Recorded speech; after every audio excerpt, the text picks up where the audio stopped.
Studies have been brought in where animal cell can do photosynthesis for the first time, and this breakthrough discovery has been done at University of Tokyo.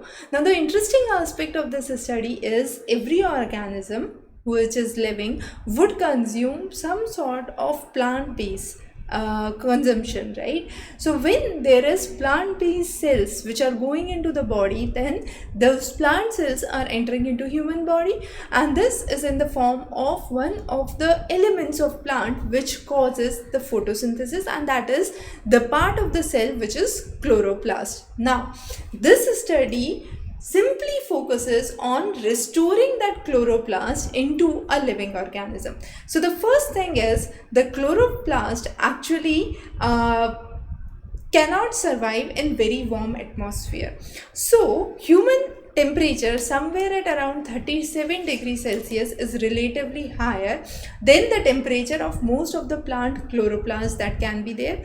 So this temperature is the one thing that was taken as an important aspect in the research, that the chloroplast should remain alive and functional at a temperature of around 37 degrees Celsius, which is the baseline temperature for most of the animal cells. The next important thing is, once that chloroplast enters into human body or any other living organism, that organism should not reject the chloroplast as a foreign material.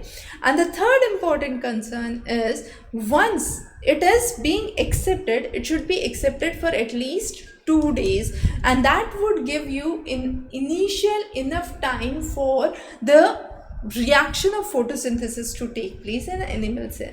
So photosynthesis is a simple process where carbon dioxide reacts with water to give oxygen and glucose, right? So this process, if you want it to happen into a human organism, into a living organism, then it must be allowed for certain days. So this project was, these three ideas were the key of the study, which was done by Matsunang and his team at University of Tokyo.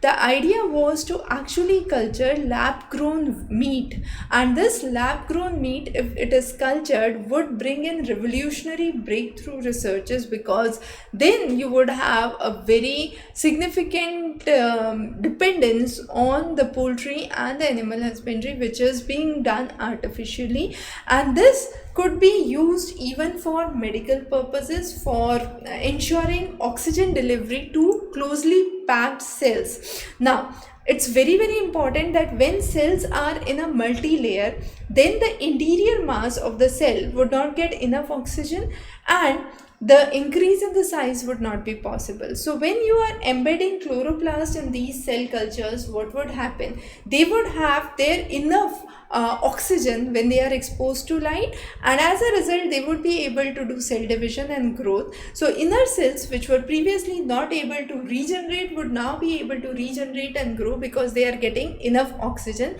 and as a result this lab grown meat concept could be achieved. So a very breakthrough discovery in biomedical engineering, and we are looking forward for more such developments and would be bringing back to you on a regular basis. Stay tuned. Thank you.